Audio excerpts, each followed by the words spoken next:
welcome to the Old Time Radio Westerns. I'm your host, Andrew Rhynes, and I'm excited to bring you another episode absolutely free. This episode is just one of over 80 episodes we release monthly. Each one is meticulously digitally restored and stored in the cloud, which comes at a considerable expense. To help cover these costs, you might hear some advertisements throughout this episode. While we retain the original commercials for historical authenticity, you may encounter modern ads. We promise to keep these ads to a minimum and try to place them where you would have originally heard them when they aired. If you prefer an ad-free experience, you can support us by becoming a member on our Patreon page. Go to otrwesterns.com/donate. Again, that's otrwesterns.com/donate for more information. I want to emphasize that we're committed to providing this content to you for free, but also want to be transparent about the financial realities of producing these shows. As a reminder, if you're listening to this episode on a service you pay for, please know that they do not support this podcast in any way, and the ads will be in this episode. Now, let's get into this episode. This episode is going to be The Lone Ranger. Original air date is February 4th, 1949, and the title is Pop Travis Letter. Thanks for listening, and let's get into it.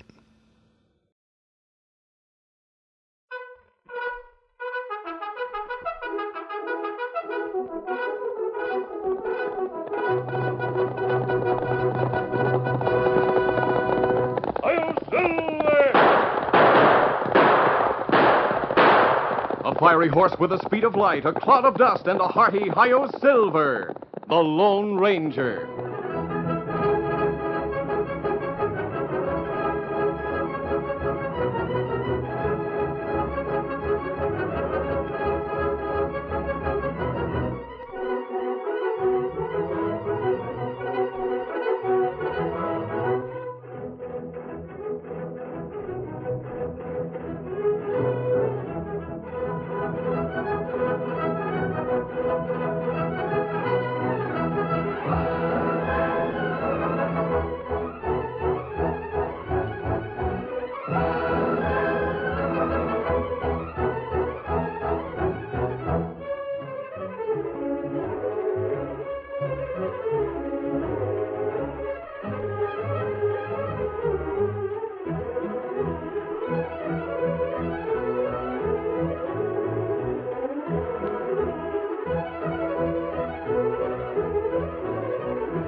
With his faithful Indian companion Tonto, the daring and resourceful masked rider of the plains led the fight for law and order in the early western United States.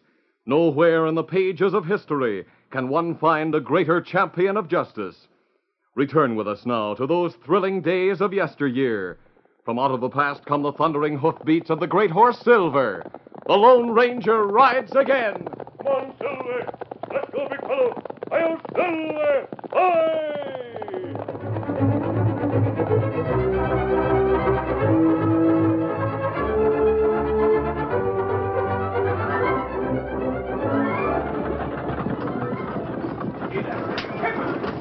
The stage from St. Louis rolled and swayed along the trail toward Brushville in northwest Texas.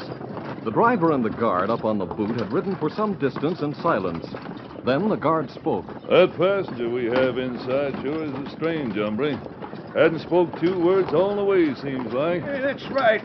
He hasn't. From the way he's dressed, I'd say he was, maybe a cattle buyer. Could be.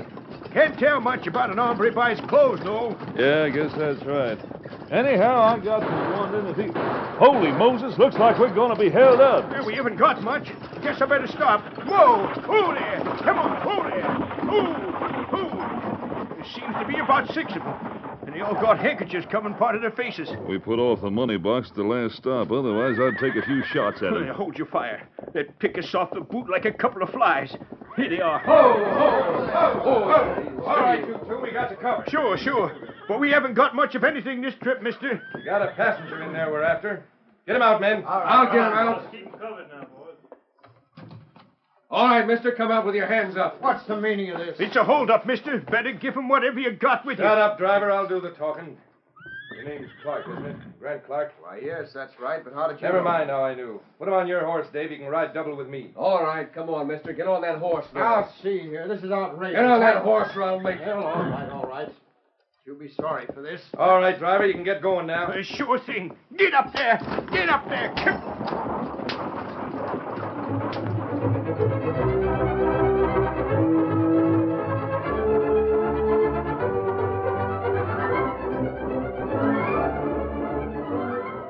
It was dusk when Tonto, Indian companion to the Lone Ranger, rode from the town of Brushville and reined up at their camp in the nearby hills. Oscar, fella. Aye, Kimosabe. Any news in town? Stage get held up. Outlaws take man from stage. Fellow named Grant Clark. Him come from St. Louis. You mean they took the passenger but didn't attempt to rob the stage? That right. Drivers say outlaw, call man by name. Tell him get on horse and go with them. That's strange. What else did they say about the man? Well, driver and guard say Clark not talk much. Him keep to self most the trip. Him dressed like cattle buyer, guard say. That's all them know about Clark. I see. Now, sheriff get posse, them hunt for outlaw. Oh. Tell you what, Tonto. After supper, I'll disguise myself as a cowhand. Then we'll go into town to the cafe and see if we can find out anything more. Clark must have had a good reason for coming to Brushville. Someone must have known that reason. That's right. I'm curious to know why the outlaws would want to take him along with them. Very curious.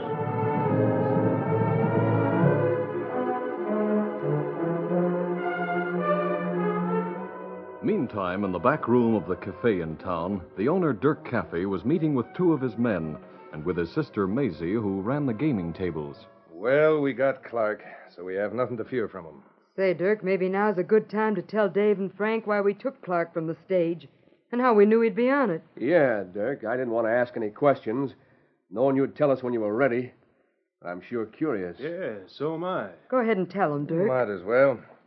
You see, Maisie happened to get hold of a letter that come here to the cafe for old man Travis, who cleaned up around here. Yeah, I got it before the old man did. In fact, he didn't know it came at all. Who'd write to that old codger? Wait, and I'll tell you about it. In fact, I'll read you the letter, then you can see for yourself. Here, listen to this. Dear Mr. Travis, your letter telling us that our mine superintendent, George Morris, is embezzling funds to pay off a large gambling debt which he incurred at the Brushville Cafe was indeed startling news to us.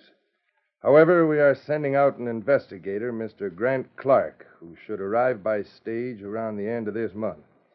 He will contact you and get the facts. And after proper investigation, if your story is true, Mr. Clark will take steps to relieve Mr. Morris of his duties and bring the matter to the sheriff's attention without involving you, since you say your life would be endangered. You will, of course, be properly rewarded. Sincerely, and then it's signed by the head of the mining company. What do you know about that? Pop Travis, that sneaking old coyote.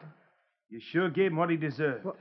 But at the time, I didn't know why. What do you mean? I thought Pop Now, Travis was... calm down, Maisie. Like I told you. I fired Pop and told him to leave town or I'd tell the sheriff he was stealing from me. Sure, that's what Frank meant. Wasn't it, Frank? Oh, yeah, that's right. Gosh, for a minute I thought maybe you killed Pop. I don't go for murder, you know. And if I thought that Forget it, Maisie. I'm running things around here. You can just let me do the worrying. What are you going to do with that Clark fella, Dirk? You can't keep him down in that cellar forever. We're going to get him to write a letter to the company in St. Louis, saying that everything is in good order here, that the old man was loco. And then what? George Morris will continue on as superintendent. We'll have a good hold over him. Before long, we'll get him to plan a payroll holdup with us, and that'll help get the money to straighten him out. Of course, we'll take the rest. Yeah, and it ought to be plenty, too. But if Clark is let go, I he'll... said to leave it to us, didn't I? We'll get several letters from him, dated ahead. But later he could write and say they weren't true. Then the company... He won't. Don't worry. We know how to handle Clark. You better get back out in the gaming room and get some games going. All right, Dirk. The more money you take in, the more you make, Maisie. So go on. Get the pay dirt from those cowhands.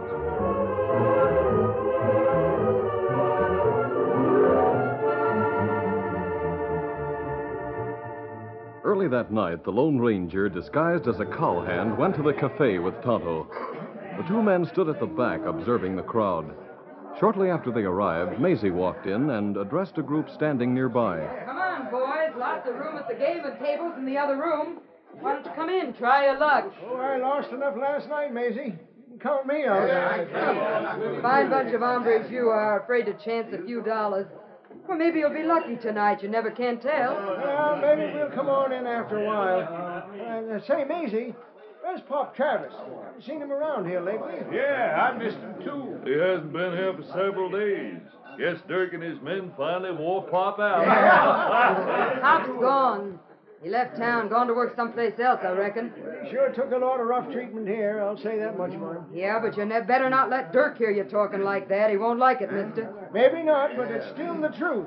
Brother of yours will have a time getting anyone to take Pop Travis's place. I'll bet on that. Let it go, too, Maisie. Funny the old man didn't tell anybody he was going. Yeah, and it's funny nobody saw him leaving town either. If you want to know more about Pop Travis, you'll have to ask Dirk. I told you all I know. Now, who wants to come inside and try the game? All right, let's go, Tonto.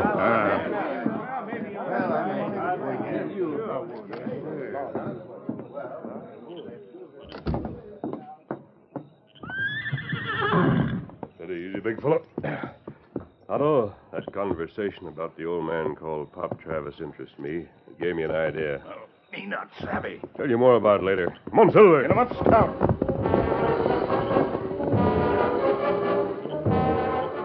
After they arrived at their camp, the Lone Ranger and Tonto sat before the campfire while the masked man told of his plan. I remember that Pop Travis who used to work at the cafe. He was sort of janitor and man of all work. That's right. Those men in the cafe tonight seemed to think it was strange that he should be gone. Especially that he went without saying anything to anyone. And that nobody saw him leaving town. Me hear him say that. Them say him treated bad by fellow who run cafe. Dirk Caffey is mean and tough. And the men who work for him are quite a bit like him in that respect. I wouldn't put it past Dirk Caffey to... Tonto, I'd like to know more about Pop Travis. How you find out? I told you I had an idea before we left town. That's right. My idea is to take Pop's place in that cafe. There's something going on there that could stand a bit of investigation. Then you think maybe them kill old man? That's what I intend to find out. By the way, did you notice Dirk Caffey and his men at the stage stop today when the stage came in? Oh, them not there. It's unusual. They make a practice of meeting the stage from the east in search of prospective customers for the cafe and gaming rooms. Oh, that's right. But them not meet stage today. Oh.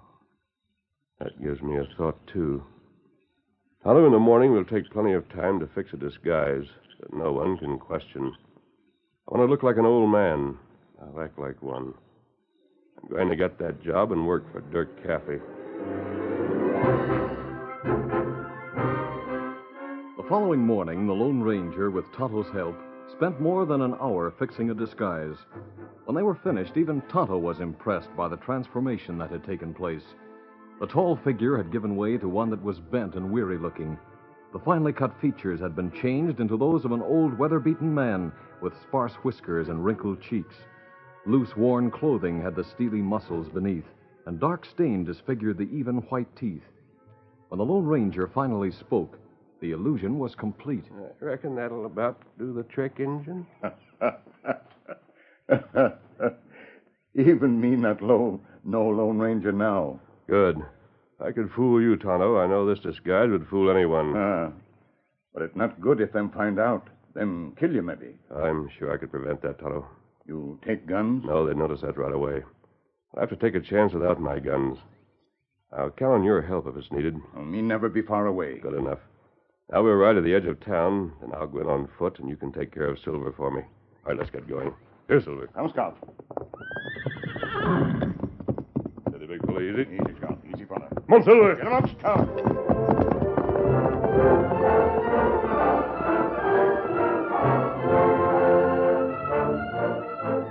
Later that morning at the cafe, the barkeep looked at the old man who entered hesitantly.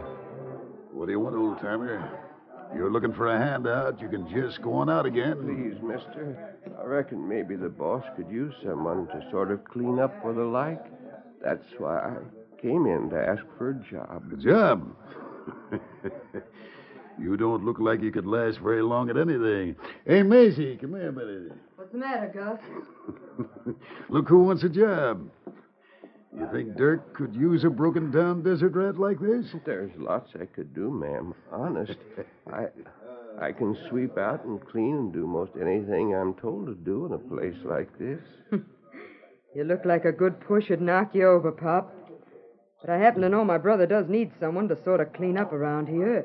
If you could hold out on the job. Oh, I could. I'm sure I could. Well, you're asking for it, Pop.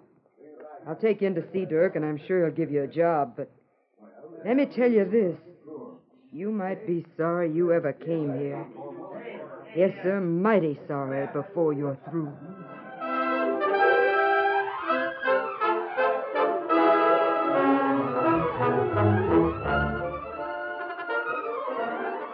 The curtain falls on the first act of our Lone Ranger story. Before the next exciting scenes, please permit us to pause for just a few moments.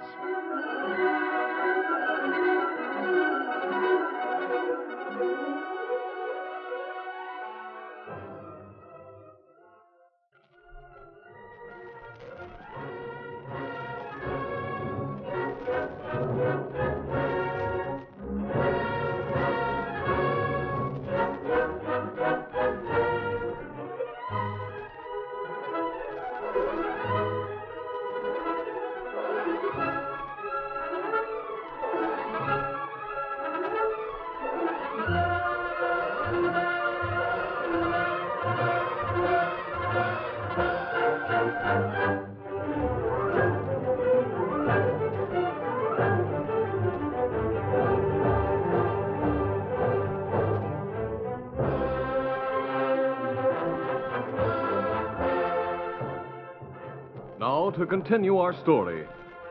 Disguised as an old man, the Lone Ranger entered the Brushville Cafe and asked for a job. Maisie, Dirk Caffey's sister, decided he might get the job, but warned him that he might be sorry for taking it. Like I said, you might regret it, Pop. Dirk and his men are plenty tough on the help. I'm sure I can hold the job, ma'am. Could I talk to Mr. Caffey, please? Sure. Come on with me. Yes, sir.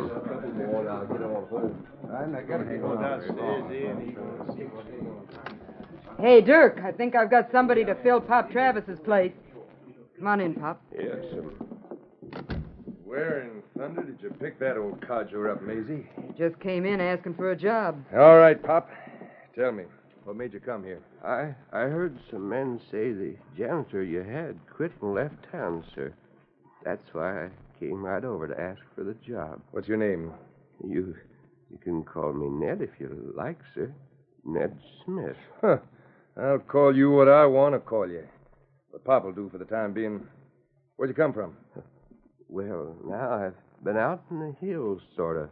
But I thought I might like... All right. Maisie, show 'em where the brooms and stuff are and put 'em to work. All right, Dirk. Oh, thank you, sir. Thank you. Never mind the thanks. Just do your job and mind your own business. You understand? Yes, sir. Snoopers are liable to find they're in for a tough time around here. You get $5 a week, but you'll be expected to earn it. Now go on with Maisie and get busy. For several days, the Lone Ranger, disguised as an old man, worked around the cafe, sweeping, scrubbing floors, shining the men's boots, and many other menial tasks that kept him busy from early morning until late at night. At first, the men let him alone, but after he had been there a few days, they began to give vent to their meanness, pushing him roughly out of their way as they passed through, and using abusive language when something didn't quite please them. But on the fourth day, the Lone Ranger had his first real test. He was scrubbing the floor outside Dirk's office when Dirk Caffey came out and accidentally stumbled over the bucket. You dirty old coyote. That filthy water splashed on my boot. Oh! Please, Mr. Caffey, I didn't mean it. I'll teach you to watch what you're doing, you old goat. I ought to kick you from here to Kingdom Come. Please, sir, please, don't kick me again. What's the matter, Dirk? This old fool made me stumble over the scrub bucket. I'll show him. Give me that bucket. This'll show you. The Lone Ranger had endured the kicks and blows, but when the dirty scrubbing water splashed over him, he dug his nails deep into his hands to keep himself under control. As Dirk Caffey stood roaring with laughter at the soaking figure on the floor, the Lone Ranger fought within himself for control. Got to take it. Got to. I'd like to smash my fist in that grinning face and make him beg for mercy. I can't take any more of this. No. I have to. Look at him, Macy. Laying there mumbling to himself. Just let that teach you a lesson, Pop. Next time, I'll make it tougher for you. I'll be back in a little while, Macy. All right. Here, Pop. Let me help you out. Thank you, ma'am. I told you what to expect here, but you wouldn't believe me. Poor Pop Travis went through a lot before he was through. Maybe I ought to quit, ma'am, like he did. But, well, I'll try to see it through a little longer. Sometimes I wonder if Pop Travis really did quit. What do you mean, Miss Maisie? Nothing at all. Just forget what I said. You'd better get into dry clothes if you have any and get back to work. Yes, If the floor isn't finished by the time Dirk gets back, he'll be worse than ever.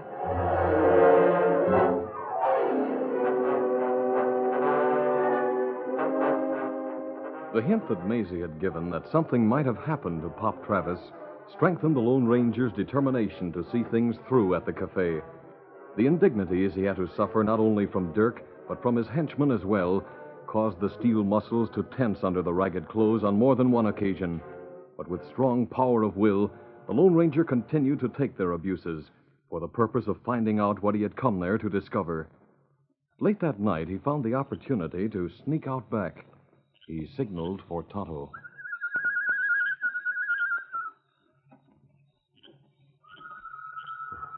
That's Tonto. Waiting out here as he said he would be. Kimasabi, you all right? Outside of a few bruises, yes. Maybe it's better you not stay. Tonto, times I've felt that I couldn't stand it any longer. I've actually ached with a desire to break every bone in Dirk Caffey's body. So far, I've managed to control my feelings. Me no. You find out anything? I have reason to suspect that they did away with Pop Travis. Oh, that's bad. There's something else that I'm wondering about. And what that? Tonight, Dirk and several men have gone into the back room and locked the door. I've listened and heard their voices mumbling inside. Then, after hearing a creak as if they opened the door, everything was absolutely quiet. A little while later, I'd hear the creak again. Then I'd hear their voices. That's strange. Them not come out back. Me always here watching. There's something going on. I'm going to find out what it is. Tonight, I'm going to pick the lock and go in after they become quiet in there. That'd be plenty risky, Kimasabi. I'll take the risk. I'll expect, of course, that you'll be ready in case I need you out here. Me be ready. Good enough. Well, the first thing I'll do when I get in there is to unlock the back door. Well, I'd better get back inside before I'm missed. See you later, Tonto.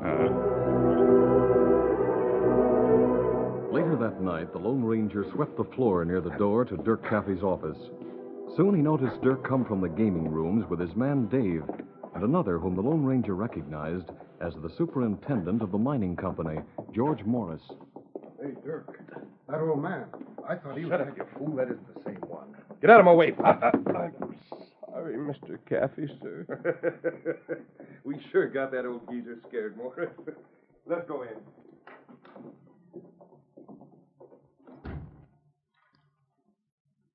I'll break his dirty neck someday. I can't wait to... No, I've got to control myself. I'll go near the door and listen. Can't make out what they say. There. That creak again. Oh, they're quiet now. That lock ought to be easy. There. That did it. Better unlock the back door in case I need Tonto.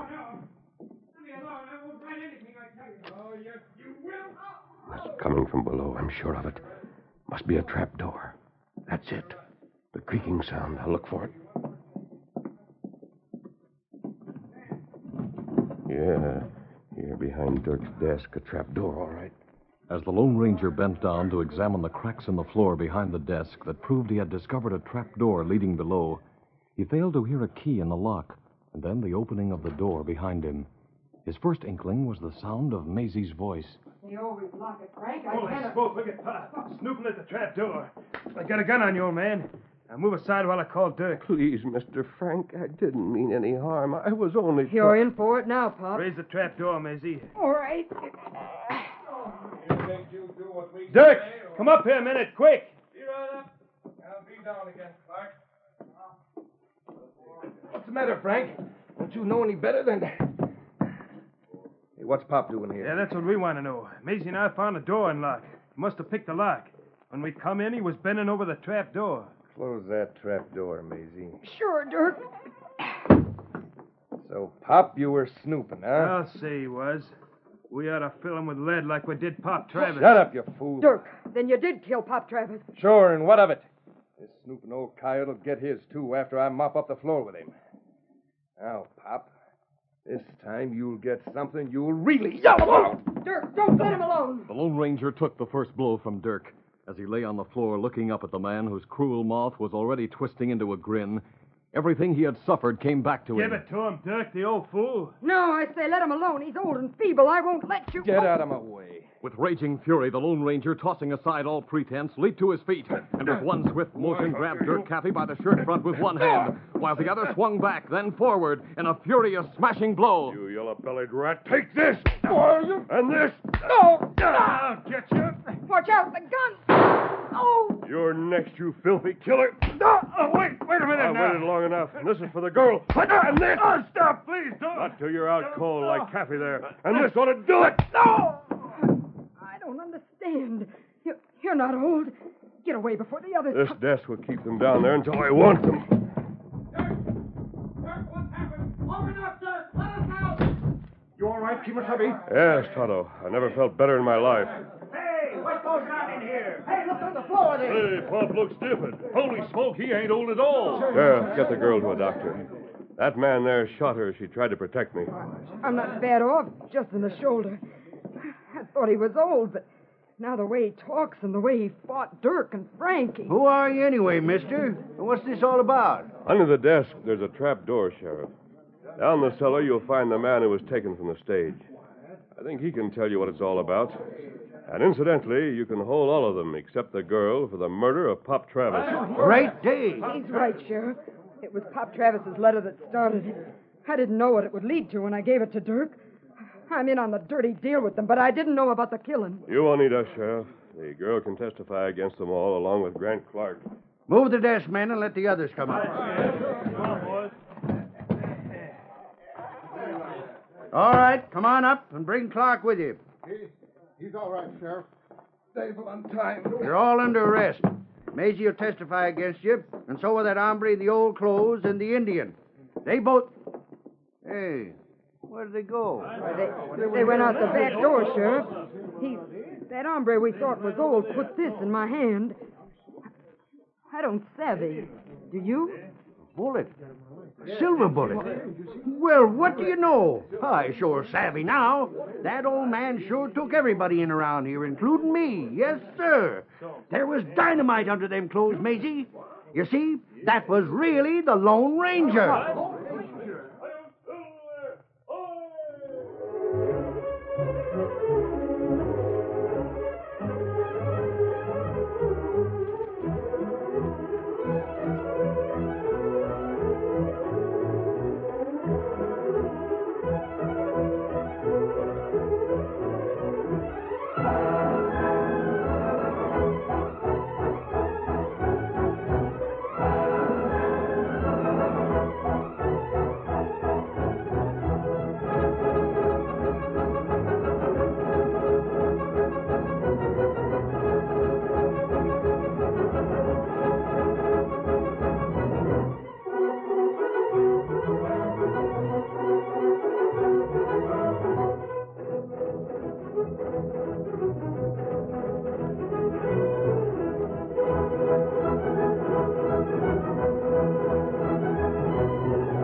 This is a feature of the Lone Ranger Incorporated, created and produced by George W. Trendle, directed by Charles D. Livingston, and edited by Fran Stryker. The part of the Lone Ranger is played by Brace Beamer.